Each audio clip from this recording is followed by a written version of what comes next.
It was one of those gray, drizzly afternoons that seemed to slow the world down.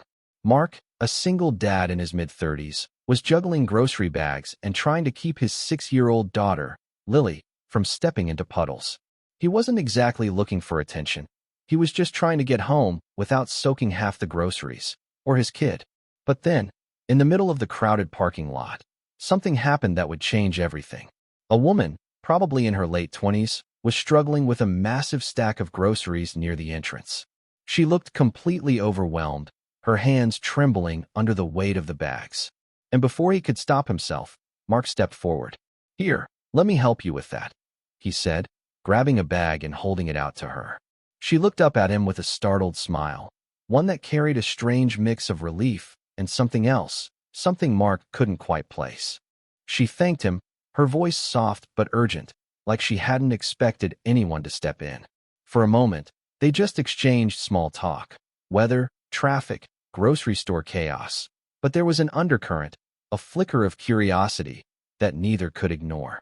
Mark thought it was a fleeting encounter, one of those moments that fade as soon as life calls you back. After all, he had Lily to get home, dinner to make, and a mountain of bills that didn't care about chance meetings. But as he loaded the last of the bags into the car, he noticed her standing there, watching him leave. It was an ordinary gesture, nothing remarkable, but something about the way she lingered made Mark's stomach twist in a way he hadn't felt in years. That night, as he tucked Lily into bed, he couldn't shake the image of her anxious yet grateful smile. He wondered who she was, what her story might be, and why helping her had felt different. It wasn't just a random act of kindness. It felt like the start of something, though he didn't know what. And yet, deep down, he had the unsettling feeling that whatever was coming wouldn't be ordinary. Because later, when Mark thought the day was over and the world had returned to its quiet, predictable rhythm, she came back. Not just to say thanks, not just to smile politely, but with a proposal that would make him question everything he thought he knew about kindness, trust, and maybe even love.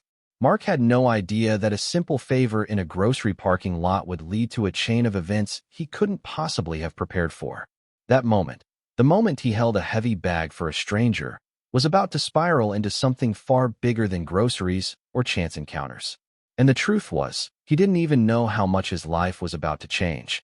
Mark had always been the kind of guy who kept his life small, manageable, and predictable.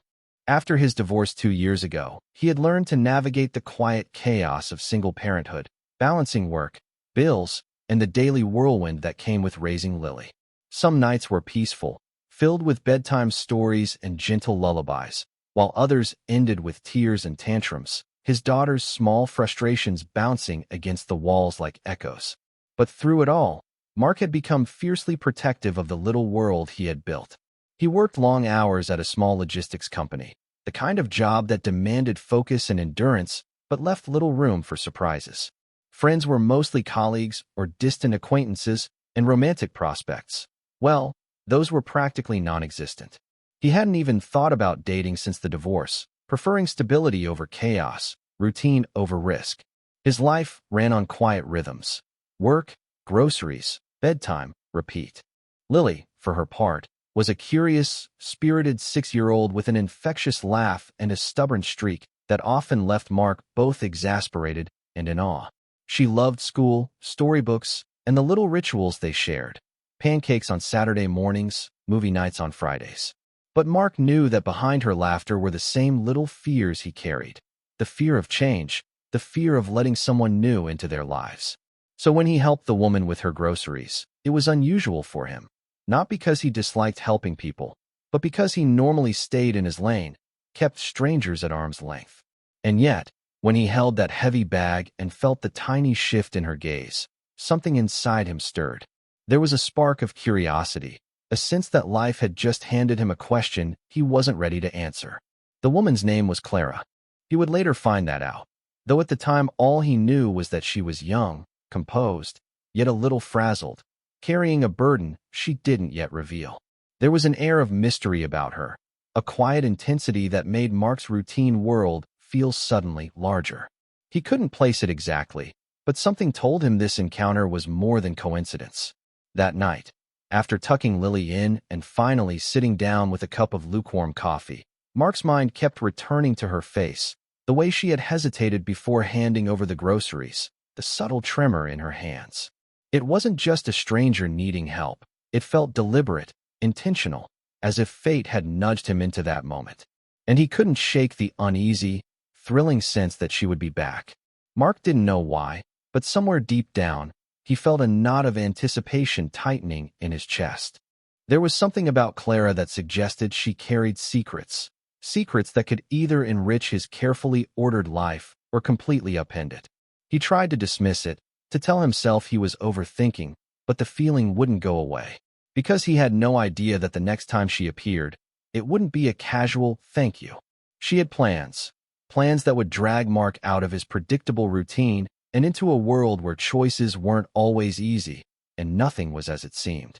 And as he sipped the last of his coffee, he couldn't help but wonder, what exactly was she planning? A few days later, just as Mark was finishing work and mentally rehearsing his evening routine with Lily, his phone buzzed. A message from an unknown number. "Do you have a moment to talk? I need your help." His first instinct was caution. He didn't know this person, yet something in the tone, the polite urgency, made him pause. He glanced at Lily, who was drawing at the kitchen table, oblivious to the world beyond her crayons. With a shrug, he texted back, "Who is this?" "Clara. From the grocery store," came the reply. Mark froze. She had found him. He felt a twinge of unease, mixed with curiosity, and against his better judgment, he agreed to meet her at a nearby cafe. When he arrived, she was already there, sitting at a corner table with a coffee cup trembling in her hands. Her eyes darted nervously around the room before landing on him. "Thank you for coming," she said, voice low but firm. Mark nodded, unsure how to respond. "You wanted help? What kind of help?" Clara hesitated, glancing out the window as if weighing her words. Then she leaned in closer. "It's complicated. I don't have anyone else I can turn to. And you just seemed like someone who could help." The words were vague, but the desperation behind them hit Mark like a sudden jolt. He had always been cautious, always calculated, but something about the fear in her eyes tugged at him. "Okay, what is it?" he asked. She took a deep breath. "I need someone I can trust. I can't explain everything now, not here. But it's serious, very serious. And it's dangerous if it goes wrong." Mark blinked. Dangerous? He had gone from helping someone carry groceries to being pulled into a scenario that sounded straight out of a thriller. His mind raced with questions, but he forced himself to stay calm. "I don't even know you," he said cautiously. "I know," she replied quickly, her eyes locking onto his. "But I've seen something in you, a willingness to help, to act. That's why I came back. That's why I'm asking. You can say no, but please don't walk away without hearing me out." Mark's heart pounded. Every instinct screamed that this was risky, that he shouldn't get involved. But another part of him, the part that had softened when he held her grocery bag, refused to turn away. He wanted to protect her, wanted to help, even if he didn't understand what he was stepping into. As Clara's words hung in the air, heavy and charged, Mark realized that his ordinary, predictable life had just collided with something entirely unpredictable. And in that moment, he didn't know if he was ready for what was coming. Mark followed Clara out of the cafe, his mind spinning faster than his footsteps. She led him through winding streets, past quiet alleyways and flickering streetlights, her pace brisk but hesitant, as if she wanted to reach her destination quickly, yet feared what awaited them. Mark's heart raced, a mix of adrenaline and unease. He kept thinking about Lily at home, about how quickly one decision could ripple into chaos. Finally, they arrived at a small, nondescript building tucked between two larger storefronts. Its windows were dark, and a faint hum of machinery leaked through the walls. Clara stopped, turned to him, and her eyes held an intensity he couldn't read. "You have to trust me," she said. "I wouldn't have brought you here if I didn't think you could help. And if I'm wrong, if you pull back, well, things could get very bad." Mark swallowed hard. Trust was easy in theory, impossible in practice. Yet something about her, the vulnerability, the quiet urgency, made him nod. "All right," he said, though his voice betrayed the nervous tension coursing through him. Inside, the air was cool and sterile. Fluorescent lights buzzed faintly overhead, casting sharp shadows across the room. Clara led him to a small office, where stacks of papers, maps, and a laptop lay scattered. She motioned for him to sit, and for a moment, Mark just stared at her, trying to gauge what he had walked into. I don't know how to explain this all at once, she said, pacing in front of him. But I need someone who can act, someone who can think under pressure. This isn't just a favor, Mark. It's more than that. It's about keeping people safe, about preventing something terrible from happening. Mark's pulse quickened. Every word she spoke raised more questions than it answered. Who was in danger? Why him? And why now? The normal, predictable life he had worked so hard to protect seemed like a distant memory, replaced by a whirlwind of uncertainty and tension. Clara leaned in closer, her voice dropping almost to a whisper. I can't tell you everything yet. Not until you agree to help. But if you say yes, you'll be part of something bigger than you've ever imagined. Something that could change your life forever, and not necessarily for the better. Mark felt a cold shiver run down his spine. The gravity of her words pressed on him, heavy and undeniable. Every instinct screamed to walk away, to return to the safety of Lily, the mundane comfort of his routines. And yet, he couldn't. There was a pull he didn't understand, a sense that saying no wasn't really an option, not without consequences. He opened his mouth, ready to ask the question that could define everything, when Clara's phone buzzed. She glanced at the screen, her face tightening, eyes wide. They're here, she said, almost to herself, then turned to him. You need to see this for yourself. Mark's stomach dropped. Something was happening right now. Something urgent, something dangerous, and he realized, with a sinking feeling, that he had stepped into a world he could not control. And then, before he could even prepare himself, Clara opened the laptop. Mark leaned closer, eyes fixed on the laptop screen. What he saw made his stomach churn. Rows of names, addresses, and photos. People he didn't know, all marked with dates and times. His mind raced. Was this some kind of criminal operation? A threat? Before he could process it, Clara's voice cut through his panic. Mark, there's more, she said, her tone shaking. I didn't tell you everything. Those people, they're not just random. They're connected to someone very dangerous, someone who's already looking for me. Mark felt the floor tilt beneath him. Looking for you? Who? What are you talking about? She hesitated, then pressed her finger on one of the photos. Mark froze. His own face stared back at him. You're part of this too, Clara whispered. Because helping me today wasn't just a coincidence. They've been watching you for months. And now that you're involved, there's no turning back. Mark's heart slammed against his ribs. He thought he was choosing to help, but now it felt like he had been pulled into a trap he couldn't escape. Every routine, every careful step he had taken to protect Lily seemed meaningless. The danger wasn't just around him. It was inescapably personal. And in that instant, Mark realized the world he had known for years had vanished, replaced by a storm he couldn't outrun. Mark's mind raced as he tried to absorb what Clara had just revealed.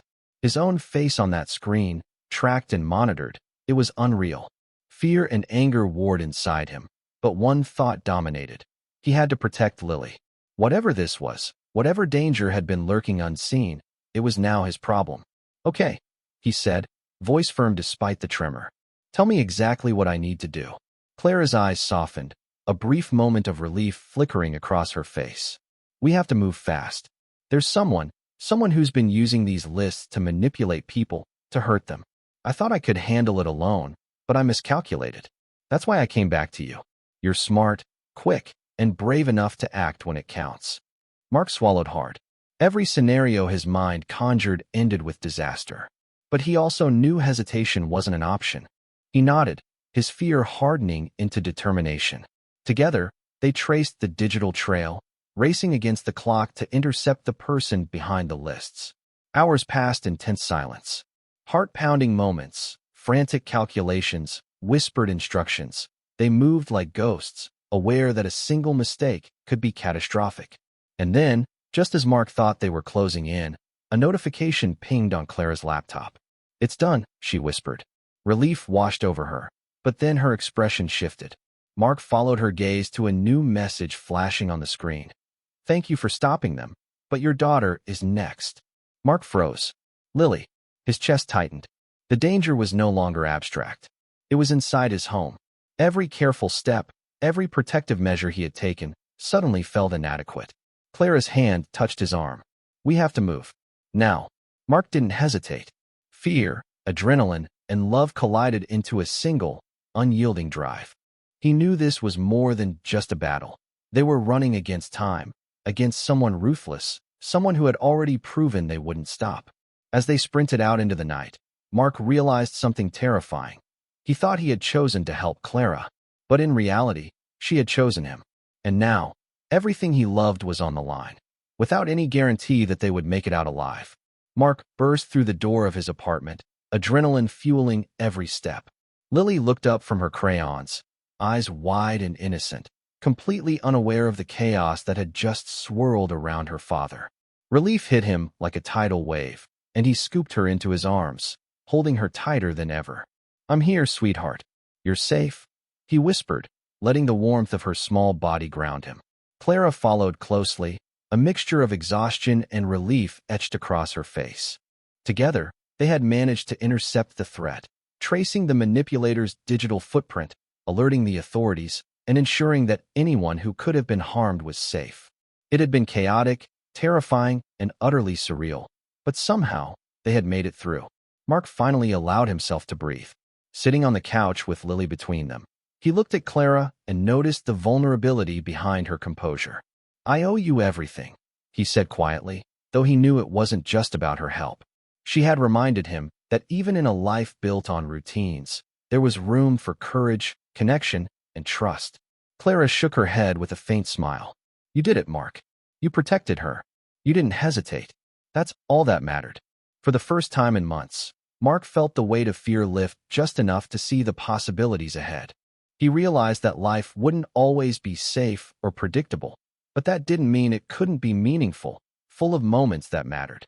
Helping someone, trusting someone, even when the outcome was uncertain, that was how life grew richer, even amidst the chaos. As he tucked Lily into bed that night, she looked up at him with a sleepy grin. "Daddy, can we get ice cream tomorrow?" he chuckled, ruffling her hair. "Of course, pumpkin." Mark lingered by her door a moment longer, reflecting on everything that had happened. He had faced danger, uncertainty, and the unknown. And yet, the most important lesson wasn't about fear or strategy. It was about connection, about seeing someone in need and acting, even when it was inconvenient, even when it was risky. And as he turned to Clara, who had stayed to help him ensure everything was truly secure, he realized that sometimes the most extraordinary stories start with the smallest acts of kindness. A grocery bag, a helping hand, a willingness to step into someone else's world. Mark didn't know what the future held, and maybe that was the point. Life was unpredictable, messy, and full of surprises, but it was also beautiful because of the people who dared to show up, who dared to care. And in that quiet apartment, with Lily asleep and the night finally calm, Mark smiled. He knew that whatever came next, he would face it the same way he had faced tonight, with courage, with love, and with an open heart. Because sometimes one small act could change everything. And sometimes the right choice wasn't easy, but it was always worth it.